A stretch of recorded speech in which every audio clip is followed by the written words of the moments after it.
suis médecin soins palliatifs en hospitalisation à domicile, c'est-à-dire sur ce lieu que vous connaissez bien, qui est le lieu d'intimité, où toutes les complexités se rejoignent à ce moment très précis qui est le moment, enfin très précis, justement pas très précis, non, à ce moment très complexe plutôt, qui est le moment de la fin de vie.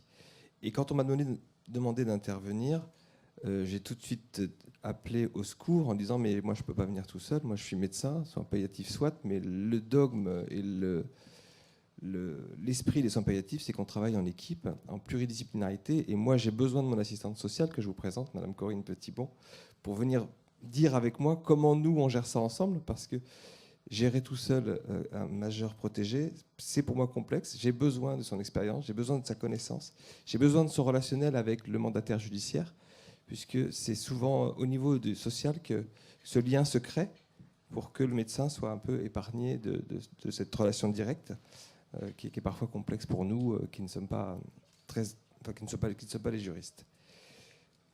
Voilà pour le propos introductif. Donc, nous sommes tous les deux dans un établissement d'hospitalisation à domicile d'Île-de-France qui s'appelle Santé Service HAD, où nous avons en permanence 1200 patients. Alors, on n'est pas tous les deux tout seuls, hein, on est 800 salariés, heureusement, et nombreux médecins en soins palliatifs. Et nous prenons en charge à peu près 1500 patients en soins palliatifs par an. Juste dans mon propos introductif, je voulais rassurer par rapport aux directives anticipées. Nous sommes dans la panade complète sur le sujet, même avec les majeurs non protégés. Sur 1500 patients, j'ai moins de 5% de directives anticipées.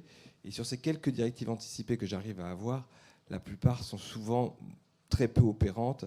Quand un patient me dit qu'il est contre l'obstination déraisonnable et que dans les textes, l'obstination déraisonnable est interdite, le patient me dit qu'il est pour l'application de la loi. Donc je suis très content qu'il soit pour l'application de la loi, mais finalement, c'est parfois peu aidant.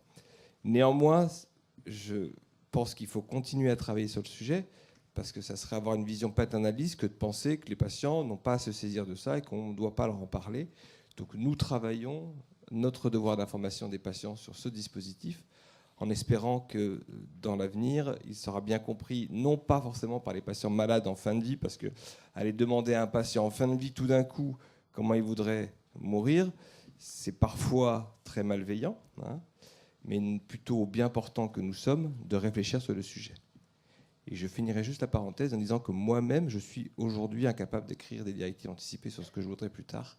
C'est juste une vision personnelle. Essayez de réfléchir à ce que vous souhaiteriez dans une situation que vous ne vivez pas. C'est quand même quelque chose de très complexe. Ce que je vous propose, c'est que, maintenant qu'on a fini un peu ce propos introductif, c'est qu'on vous parle d'un cas extrêmement complexe qu'on a vécu, et puis vous dire un petit peu comment on s'en est sorti et comment on a construit les choses. Je commence la présentation médicale et puis ma collègue donc, rebondira sur le contexte social. C'est un patient de 69 ans qui était pris en charge en HAD dans les suites d'un long séjour en service de neurologie où il a fait un accident vasculaire cérébral qui lui avait laissé un handicap sévère et de multiples complications. Handicap sévère, c'est-à-dire qu'il était gravataire, qu'il avait besoin d'une toilette complète au lit, qu'il ne se déplaçait plus bien évidemment, et que même pour l'alimentation, c'était compliqué, puisqu'il faisait des épisodes de fausse route à répétition. Néanmoins, il avait été décidé de laisser ce patient s'alimenter par la voie orale, de ne pas mettre de nutrition artificielle, puisque lui souhaitait continuer à avoir son rapport à l'alimentation. Et donc c'était toute une réflexion palliative, là justement. Hein, c'est-à-dire, est-ce qu'on traite les symptômes ou ses conséquences? On avait décidé, là, l'équipe palliative en place à l'époque, de faire rentrer ce monsieur à domicile, avec tous les risques que peuvent avoir les fausses routes, mais de les respecter pour sa qualité de vie. Alors ce patient était sous tutelle, alors suite à des difficultés d'ordre social. Alors on a mis ça, parce que c'est très générique, parce qu'en fait on n'avait pas l'historique de la mise sous tutelle, et on ne savait pas exactement pourquoi il était sous tutelle. On a pris en charge ce patient pendant 3 mois, et dans une situation familiale extrêmement compliquée, que je vais laisser vous décrire. Merci.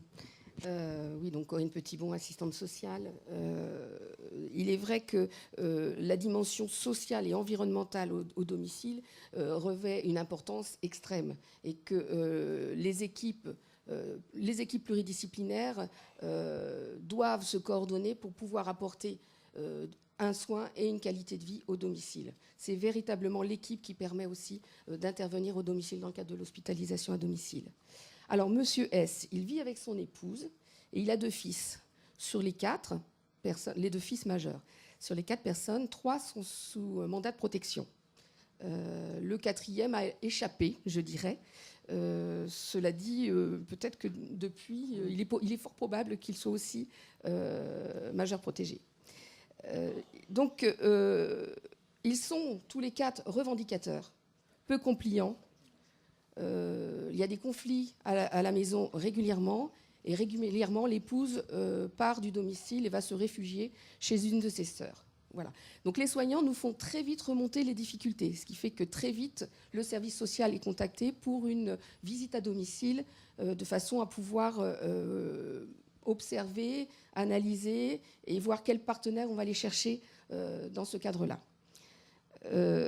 Alors, les soignants donc, qui sont témoins de violences verbales sont aussi évidemment en difficulté. Ils font état d'un logement insalubre. Les sols sont abîmés, c'est le moins qu'on puisse dire. Le logement est sale. Il y a 2 chiens à la maison. 2 chiens... Pardon ? Non, seulement 2 chiens. On a vu bien pire hein. Mais même dans les logements, dans le cadre de majeurs non protégés. Et le patient reste souvent seul. On ne lui donne pas toujours à manger. C'est-à-dire qu'il n'a pas dans la capacité d'aller chercher sa nourriture. Et là, le fait d'être seul, évidemment, il ne mange pas. Alors, au niveau de l'admission, tu veux dire ? Alors, juste au niveau de l'admission, comment nous on gère ça, majeur protégé ? On gère en termes d'admission comme un majeur non protégé. C'est-à-dire qu'on garde le même processus d'admission avec un consentement du patient, puisque nous rentrons dans son domicile, sur le lieu de son intimité, et donc il doit consentir à ce que nous allions chez lui. On recherche effectivement la personne de confiance. Dans la situation, on recherche aussi l'existence de directives anticipées. Dans la situation, pour avoir interrogé l'infirmière, elle n'a pas osé informer le patient sur les directives anticipées au vu du contexte.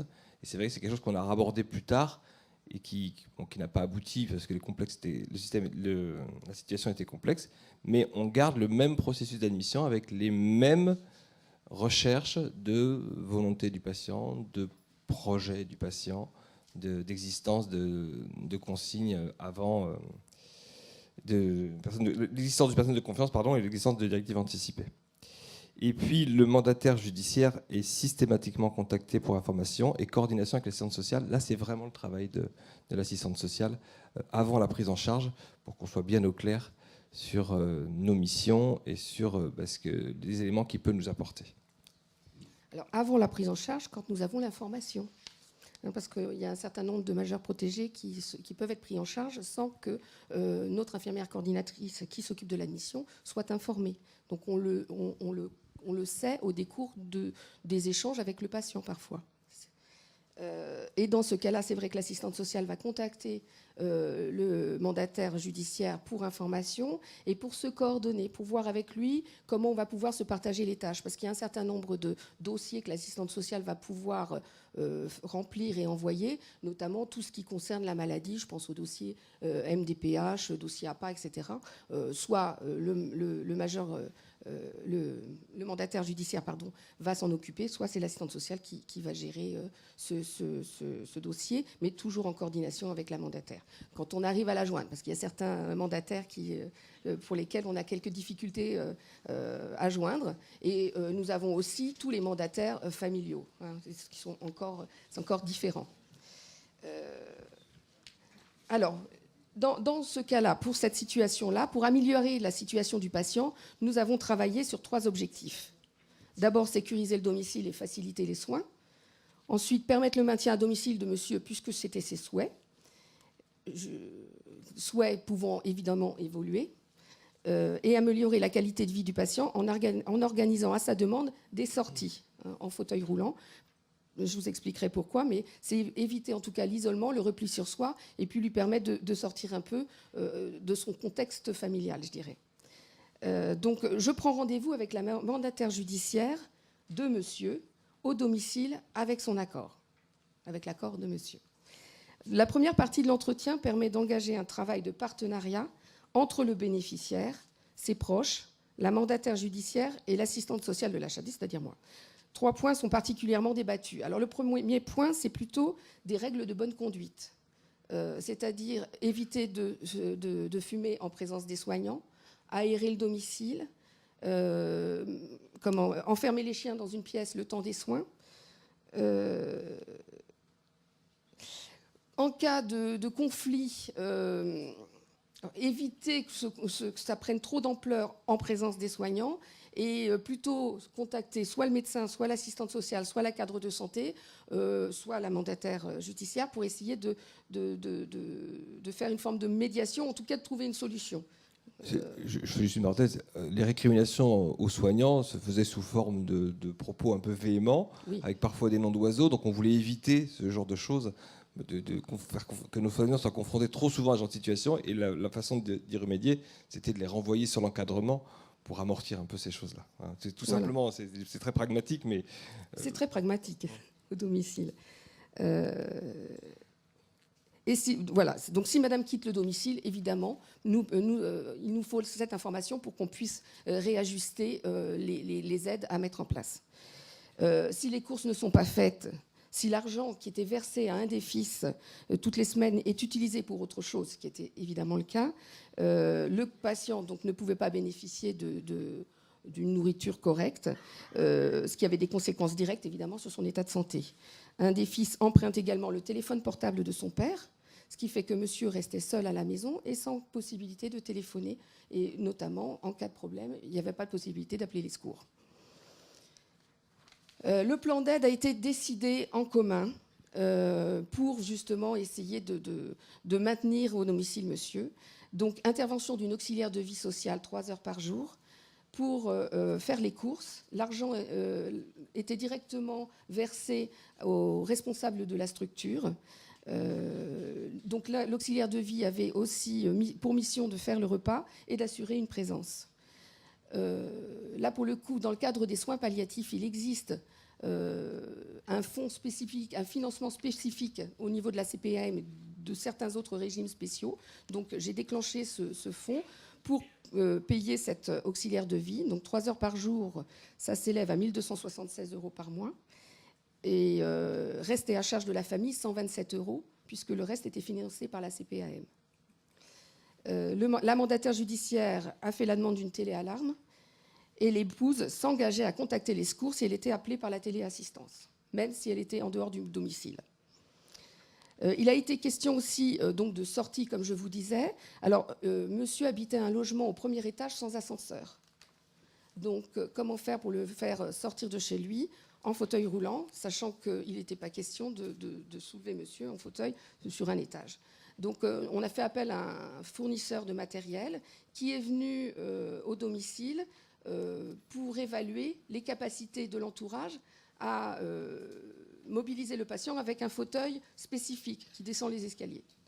Or, le retour qui nous a été fait, avec notre ergothérapeute aussi d'ailleurs, c'est que, compte tenu des difficultés de l'entourage, de l'incapacité de l'entourage à faire ces gestes-là, il y avait un trop grand risque. Il y avait un grand risque à faire tomber le patient dans les escaliers. Donc, nous avons renoncé malheureusement à mettre en place ce type de matériel.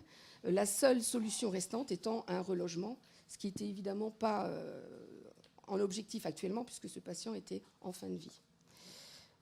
Donc là, sur ce coup-là, on a échoué.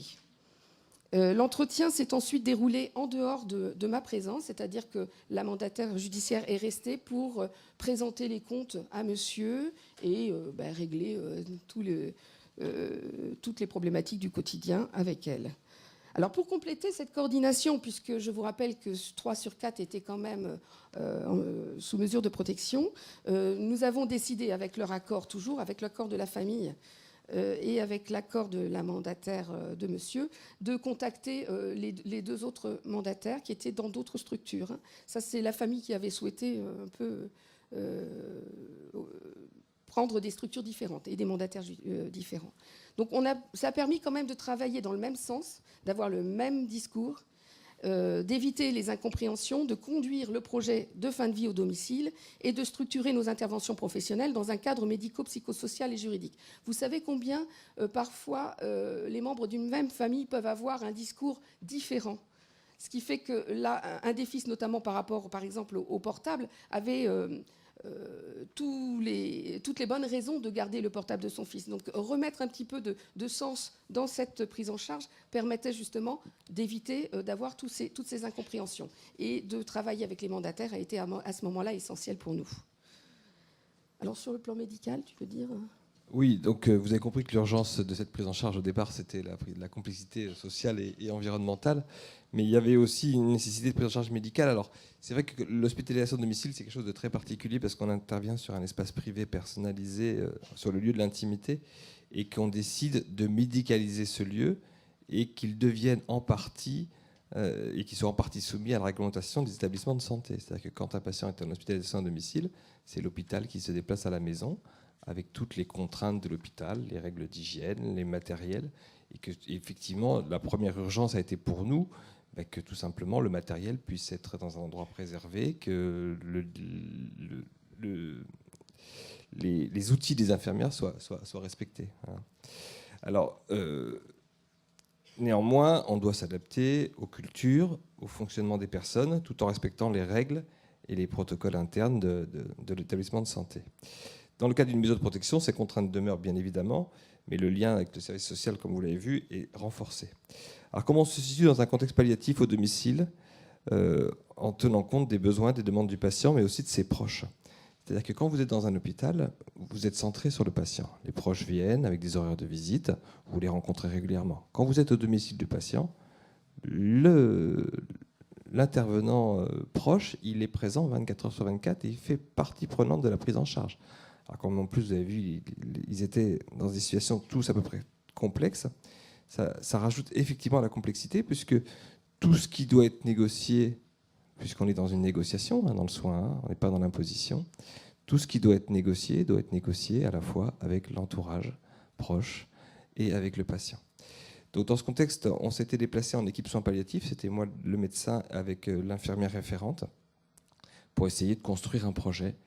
J'ai beaucoup aimé l'intervention de tout à l'heure qui disait qu'il fallait faire attention aux projets et ne pas imposer des projets aux gens. Je vous en dirai un petit mot tout à l'heure là-dessus. Donc on s'est déplacé et l'objectif a été évidemment de rechercher la volonté du patient et ou de son entourage et la construction d'un projet palliatif et d'un projet de fin de vie.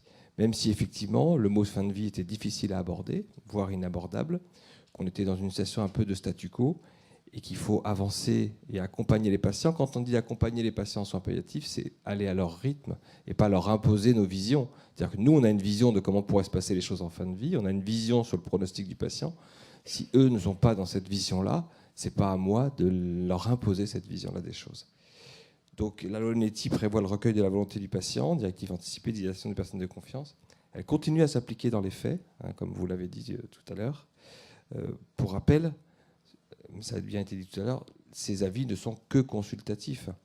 Donc nous, la communauté médicale, il ne faut pas être plus légaliste que la loi, c'est-à-dire que même en pédiatrie, par exemple, où la loi Netti ne s'applique pas, de plus en plus, on cherche la volonté de l'enfant et parfois même on fait des espèces de désignations de personnes de confiance et parfois même des enfants écrivent, notamment des jeunes adolescents, enfin des adolescents, écrivent sur ce qu'ils veulent et ce qu'ils ne veulent pas. Même si ce n'est pas inscrit dans la loi, l'outil reste un outil utilisable. Alors, la difficulté, évidemment, dans ces contextes, c'est d'appréhender le niveau d'information et la compréhension du patient. Mais je dirais que cette difficulté, elle n'est pas spécifique aux majeurs protégés, puisque, effectivement, tous nos patients en soins palliatifs finissent par être des patients vulnérables, voire confus. Il faut savoir qu'un patient sur deux en fin de vie est confus. Et que c'est des gens qui ne sont pas protégés. Finalement, on a beaucoup de vulnérables non protégés en soins palliatifs et qui posent parfois d'autres problèmes encore plus complexes. Mais les équipes, nous, on a l'habitude de naviguer entre ces différentes complexités. Donc, dans cette situation, quand même, pour être pragmatique et pour vous dire un petit peu ce qu'on a fait, la fin de vie au domicile, nous l'avons vu avec un peu de frayeur, parce qu'effectivement, elle repose beaucoup sur les compétences de l'entourage. Et donc, quand on est arrivé, très vite, on a compris qu'il fallait qu'on organise un consensus sur une porte de sortie au moment où les choses s'aggraveraient. Et on a négocié avec le patient et son entourage, en utilisant les mots d'ailleurs. On ne parlait pas de fin de vie, mais on a utilisé le mot soins palliatifs. Et on a négocié avec eux qu'en cas d'aggravation, l'endroit où le patient serait le plus confortable et où il serait le mieux pris en charge, c'est une unité de soins palliatifs. Et d'ailleurs, c'est 3 mois après qu'il a fait une décompensation sur le plan respiratoire, puisqu'il a fait une fausse route un peu plus importante, et qu'il a été transféré en unité de soins palliatifs, où il est décédé en quelques jours, une semaine. Tout ça pour vous dire qu'il ne faut pas confondre la fin de vie chez soi et le décès chez soi. C'est-à-dire que ce patient a passé 3 mois chez lui, monsieur qui parlait, qui était content d'être chez lui, qui a passé 3 mois chez lui dans une période qu'on peut appeler la fin de vie. Pour autant, les derniers moments et la phase qu'on appelle, nous, agonique, qui est une phase extrêmement complexe sur le plan symptomatique et qui nécessite un grand investissement de l'entourage, n'a pas pu être géré à domicile. Mais pour autant, je considère que ce patient a bénéficié d'une fin de vie à domicile. Voilà. Juste 2-3 mots de conclusion donc pour finir notre vignette clinique. Le lien entre le médecin et l'assistante sociale a été permanent afin d'informer la curatrice à chaque modification du projet. C'est vrai que dans ma pratique, alors peut-être que d'autres collègues font différemment, je laisse le lien avec le mandataire judiciaire à l'assistante sociale, parce que probablement qu'il y a des codes que je n'ai pas et qu'ils ont. Peut-être que j'ai tort, et peut-être que je devrais moi aussi prendre la main dans ce lien-là, mais souvent, c'est un peu la répartition dans l'équipe. Elle informe de l'évolution de la situation, le mandataire judiciaire. Et d'ailleurs, quand on avait fait la demande anticipée d'hospitalisation en USP, le mandataire judiciaire était informé. Ce que je peux dire sur le plan médical en conclusion, c'est que ça impacte finalement peu le processus de prise en charge médicale et la recherche de la volonté du patient. Et que l'expertise sociale, déjà importante pour toute prise en charge à domicile, s'avère indispensable dans ces cas-là, bien évidemment. C'est-à-dire que je ne saurais pas faire si je n'avais pas de service social. Et je vais juste conclure pour vous dire un petit mot sur ce qu'on a dit tout à l'heure, sur la notion de projet. Je vais vous faire juste un tout petit peu d'éthique, parce que je trouve ça intéressant et que c'est important d'avoir ça en tête, que quand on est dans un médecin en soins palliatifs ou quand on est soignant en soins palliatifs, on oscille entre 2 principes éthiques qui sont contradictoires et conflictuels, qui sont d'une part le principe d'autonomie et d'autre part le principe de bienveillance. Le principe d'autonomie poussé à l'absurde, c'est la médecine qui est faite à l'américaine, où 3-4 mois avant la fin de vie estimée, on vous fait signer un papier comme quoi vous avez bien compris que vous alliez mourir. Je caricature. C'est très caricatural ce que je vous dis là, mais c'est pour vous faire comprendre comment on peut naviguer dans tout ça. Et que vous dites effectivement, vous cochez une liste avec ça je veux pas, ça je veux pas. Et donc vous assénez un diagnostic au patient, quelle que soit sa volonté de le savoir ou pas. Ça, c'est le principe d'autonomie. Poussé à l'absurde, bien évidemment, parce que le principe d'autonomie, c'est aussi considérer que le patient a le droit à l'information et a le droit de comprendre sa maladie. Et le principe de bienveillance, qui est un principe qui était assez latin et français, on va dire, parce qu'on l'a beaucoup pratiqué, poussé à l'absurde, c'est le paternalisme. C'est-à-dire qu'il faut protéger les patients de leur diagnostic, il ne faut pas trop leur dire les choses, il faut respecter leur rythme, leur compréhension. Et pour les protéger sur le plan psychologique. Alors, évidemment, quand je pousse ces 2 principes à l'absurde, ils sont aussi absurdes l'un que l'autre. Et en fait, faire de la médecine et faire du soin palliatif, c'est arriver à naviguer entre ces 2 principes. C'est-à-dire qu'à la fois, le patient a le droit à l'information, mais elle ne doit pas être assénée, elle doit être donnée au rythme auquel il peut l'entendre. Et on ne doit pas obliger, par exemple, un patient à construire un projet de fin de vie. Il y a des patients qui ne veulent pas entendre le mot fin de vie, pour lequel ce n'est pas entendable. Il faut aller à leur rythme et les laisser, et un jour peut-être qu'ils viendront. Pour autant, je ne me sens pas le droit non plus de leur cacher l'information et de ne pas leur dire qu'ils ont une maladie incurable. Voilà la navigation compliquée qu'il faut avoir entre ces 2 principes. Pour compléter, la navigation au sens large, sur le foyer au sens large, parce qu'il y a aussi la famille qui souhaite avoir des informations, qui souhaite protéger le malade, donc qui aussi nous demande d'avoir une certaine attitude, etc. Donc il faut composer avec tout cela pour soigner à domicile et s'adapter.